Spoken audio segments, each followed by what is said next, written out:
Good morning student. कल तक आपने नेपोलियन कोड के बारे में पढ़ा क्योंकि पिछली वीडियो में वॉइस की क्लियरिटी नहीं थी, तो इसलिए आज मैं उस टॉपिक पर फिर से एक वीडियो बना रही हूँ, राइट्स ऑफ मिडिल क्लास।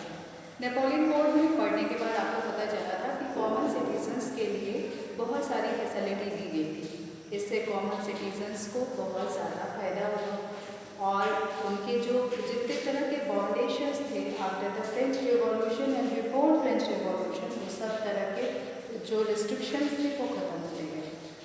अब जो मिडिल क्लास बना, जो मिडिल क्लास की कैसे ओरिजिन हुई, ठीक है, नेशनलिज्म और नेशन स्टेट जैसे जो शब्द हैं वो कैसे प्रियोरिटीज में आए और कैसे इसका काम हुआ, ये इस चैप्टर्स में पढ़ना है। जब नेपोलियन कोड आया था तो नेशन स्टेट या नेशनलिस्ट ऐसे टाइप के कोई भी वर्ड उस समय यूज़ नहीं होते थे, क्योंकि उस समय कोई भी नेशन नहीं था। जब आपने फ्रेंच में भी देखा होगा, डिफरेंट तरह के डिफरेंट स्टेट हुआ थे फ्रेंच में ही, और डिफरेंट स्टेट अलग अलग करेंसीज को यूज़ करते थे। तो अब जो कंट्रीज थी वो अपनी बाउंड्रीज को बहुत सारे एम्पायर में सेव करती थी। जैसे अगर हम जर्मनी का एग्जाम्पल लें तो जर्मनी एक ऐसा कंट्री है जो फ्रेंच का नेबरिंग कंट्री है, यूरोपियन कंट्री है, और यहाँ पे बहुत सारी डायनेस्टी थी, जैसे हब्सबर्ग डायनेस्टी थी, ठीक है, और यहाँ पे बोर्बोन डायनेस्टी थी। ऐसे करके एक जगह पे एक स्टेट में एक से ज़्यादा बहुत सारी डायनेस्टी होती थी, जिसका ये परिणाम हुआ कि वहाँ पे नेशन स्टेट बनाना या नेशनलिस्ट फीलिंग को हाई करना बहुत मुश्किल हो गया। लेकिन जब नेपोलियन कोड आया तो वहाँ पे बताया गया था कि फ्रेंच को पूरे फ्रेंच के लिए, पूरे फ्रांस के लिए एक राष्ट्रीय जो है नेशनल लैंग्वेज घोषित कर दिया गया फ्रेंच को, और सारे लोग क्या करेंगे, फ्रेंच में ही अपनी चीज़ों को शेयर करेंगे और फ्रेंच में ही एक दूसरे से कम्युनिकेट करेंगे। इसका ये परिणाम हुआ कि लोगों में ना एक तरह का नेशन जो स्टेट है वो फीलिंग डेवलप होना शुरू हुई। अब ना जो फ्रेंच के लोग थे, बेसिकली जो फ्रेंच बोलते थे, वो ना एक दूसरे के साथ बहुत बॉन्डिंग फील करना स्टार्ट हुआ। भले से वहाँ पे डिफरेंट टाइप की डायनेस्टी रही हो, बट वो क्या किए, फ्रेंच जब बोलते थे तो एक दूसरे के साथ उनकी बॉन्डिंग क्रिएट होती थी। इसके साथ उन्होंने same culture, same feeling, same language, same तरह के ट्रेडिशंस को फॉलो करना स्टार्ट किया। और ये जब ट्रेडिशन स्टार्ट हुआ तो नेशन स्टेट या नेशनलिस्ट फीलिंग डेवलप हुई। अब नेशनलिस्ट फीलिंग डेवलप होने से ये जो मिडिल क्लास है उनका ओरिजिनेटेड हुआ। नेशनलिज्म फीलिंग आई तो एक नया क्लास सोसाइटी में एरोज हुआ, जिसको हम मिडिल क्लास कहते हैं। मिडिल क्लास में, इसके मिडिल क्लास के पहले दो ही तरह के क्लास थे फ्रेंच सोसाइटी में, या तो लोअर क्लास थे या तो रिच क्लास थे। लेकिन इसके बाद एक नया क्लास बना जिसको मिडिल क्लास कहते हैं।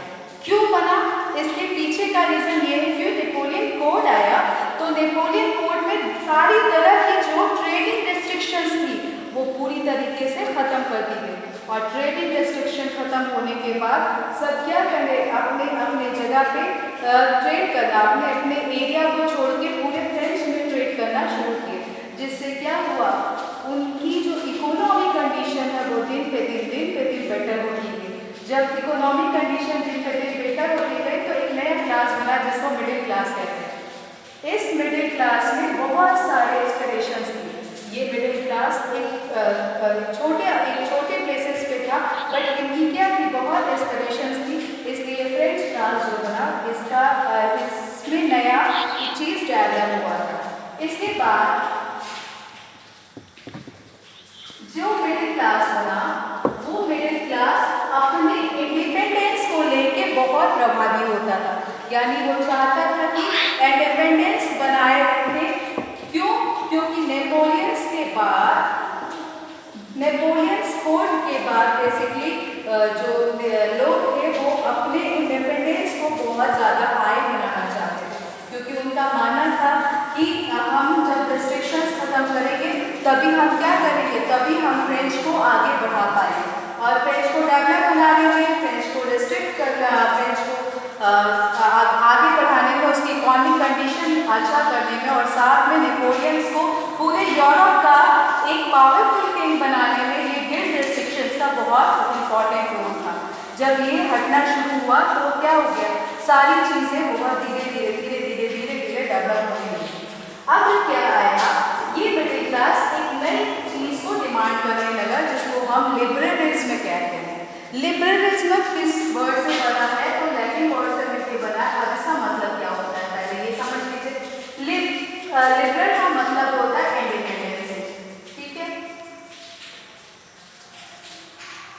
और लिबरलिज्म यानी जो आपको चाहिए, ठीक है, यानी कि जो लोग मिडिल क्लास पीपल्स थे वो क्या करने लगे, वो नेशन स्टेट के कॉन्सेप्ट में आए, एक कंट्री बनाया और उन्होंने क्या डिमांड किया, लिबरलिज्म का डिमांड किया, यानी इंडिपेंडेंसी की डिमांड की। उनका मानना था कि अगर हमको इंडिपेंडेंसी मिलेगी तभी हम किसी कंट्री को बहुत वेल डेवलप कर सकते हैं। और वेल डेवलप बनाने के लिए इन लोगों का, मिडिल क्लास पीपल्स का बहुत बड़ा रोल था, क्योंकि यही मिडिल क्लास पीपल पीजेंट्स थे, मिडिल क्लास पीपल मर्चेंट थे, बिजनेसमैन थे, डॉक्टर्स थे, इंजीनियर थे, और जो सोसाइटी के सबसे ज़्यादा ऑनरेबल पीपल्स होते हैं वो सब मिडिल क्लास से बिलोंग करते थे। इसीलिए उनका मानना था कि इंडिपेंडेंसी जब तक हमको नहीं मिलेगी तब तक हम क्या कर सकते हैं, हम नई नेशन स्टेट को बना नहीं सकते या नेशन स्टेट की कल्पना को साकार नहीं कर सकते। अब यहाँ पे थोड़ा डाउट होगा आपका कि मैंने एक साथ middle class, nation state, nationalism, liberalism सब पढ़ा था, और देखो बेटा मिडिल क्लास अरोज हुआ क्योंकि यहाँ पे नेपोलियन कोर्ट के पास रिस्ट्रिक्शंस खत्म हुई थी, ठीक है, रिस्ट्रिक्शन खत्म हुई, लोगों को व्यापार करने की सुविधा मिली, एक जगह से दूसरी जगह गए और उनकी ट्रेडिंग अच्छी हुई, अच्छी तरह की ग्रेड्स हुई और इनकम हुई, तो एक नया क्लास बना जिसको मिडिल क्लास कहा। मिडिल क्लास पीपल्स जब एक जगह पे काम करना शुरू किए गए तो उनको क्या करना, नेशन स्टेट का कॉन्सेप्ट आया, यानी कि वो चाहते थे कि हम अपनी धीरे धीरे अपनी कंट्री को आगे बढ़ाएं, और जब कंट्री वाला फीलिंग आया तो उसी को नेशन स्टेट या नेशनलिज्म कहते हैं। और जब नेपोलियंस चले गए तो ये रिस्ट्रिक्शंस का उनको डर लगने लगा, उनको लगा कि कंजर्वेटिज्म ग्रुप फिर से हमारे ऊपर हावी होगा और जो हमारी इंडिपेंडेंसी है उसको फिर से क्या करेगा, अपने कंट्रोल में ले लेगा।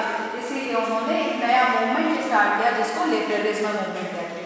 लिबरलिज्म का मतलब कुछ भी नहीं है, बस ये है कि वो इंडिपेंडेंट होके पूरा सोसाइटी में अपनी ट्रेडिंग को कर सके, अपना व्यापार कर सके, फूड ग्रेन्स को सप्लाई कर सके, फूड ग्रेन को इकट्ठा कर सके, ये मतलब होता है। इसके अलावा जब ये इंडिपेंडेंस की स्टार्ट हुई तो उस समय की उस सोसाइटी की वुमेन्स ने एक नई, उन लोगों में भी एक नई फीलिंग डेवलप हुई और इस मूवमेंट से ही जोड़ के उन्होंने एक नया मूवमेंट स्टार्ट किया जिसको यूनिवर्सल सफरेज कहते हैं।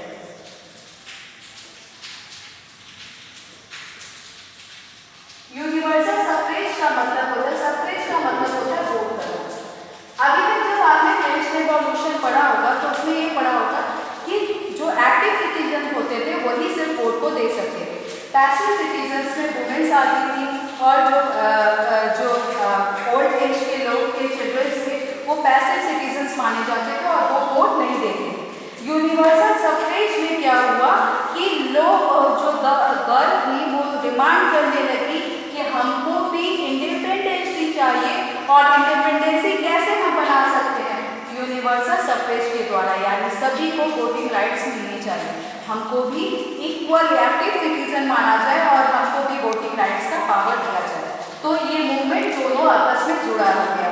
लिबरल मूवमेंट सभी के लिए, सारे मिडिल क्लास से स्टार्ट किया गया था और अपनी इंडिपेंडेंसी को बनाए रखने के लिए स्टार्ट किया गया था, जबकि यूनिवर्सल सफरेज मूवमेंट एक औरतों के द्वारा स्टार्ट किया गया था और ये मूवमेंट औरतों को वोटिंग राइट्स देने के लिए स्टार्ट हुआ था।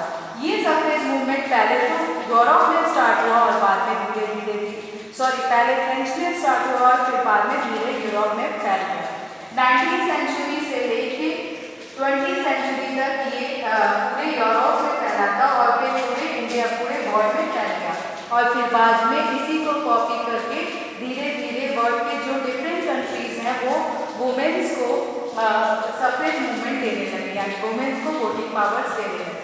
ये चार्टर्स में था कि कैसे नेपोलियन कोड का क्या असर हुआ कि मिडिल क्लास बने, और मिडिल क्लास जब बने तो उनमें नेशनलिस्ट फीलिंग आई, और वो एक नया मूवमेंट जब नेपोलियंस चले गए तो वो लोगों को डर लगने लगा कहीं उनकी इंडिपेंडेंसी खत्म ना हो जाए, तो उन्होंने क्या स्टार्ट किया मूवमेंट लिबरलिज्म, और लिबरलिज्म बाद में चेंज हो गया यूनिवर्सल सफरेज मूवमेंट में। तो ये चारों मूवमेंट्स आप लोग एक बार अच्छे से पढ़ लीजिए बुक से, ठीक है। If you have any doubts you can consult me, you can send me through the app, through the WhatsApp. Okay, thank you.